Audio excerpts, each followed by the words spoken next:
Hey everyone, this is Britt with Integrated PT and Wellness.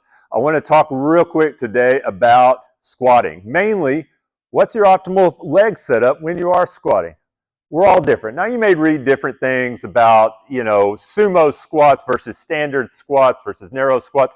I'm not getting into that. I'm getting for your typical standard squat, be it with goblet, back squat, front squat, whatever, of what's the ideal hip or foot position. And that's what can be different for a lot of people depending upon just your anatomy, depending upon if you've had injuries before. So a quick and dirty way to kind of figure out what's my optimal position is to get onto all fours. And in this, and I'll basically, we'll start out maybe the knees about hip width apart. I'm going to come onto all fours, and I'll turn to the side so you can see. I want to try to keep as flat back. I don't want to round any more than I have to. And from there, I'm going to rock back. And I'll do it a few times. And then you can change your knee position. Maybe you bring them a slightly wider. Rocking back and forth. You might bring them a little more narrow.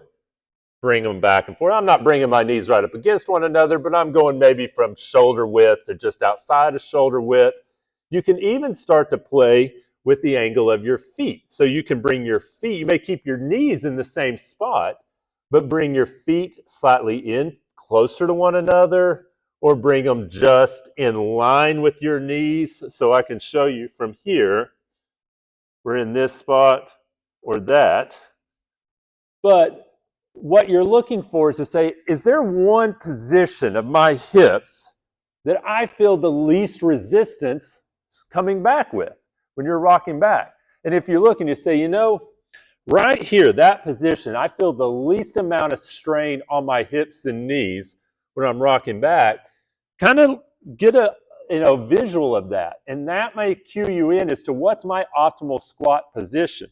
If I know right here's where I feel my best, then I want to come to that position when I'm trying to squat. So try that out. It's just a quick little way to kind of figure out, hey, is there a better setup for me? Especially if you sometimes feel awkward when you're trying to squat.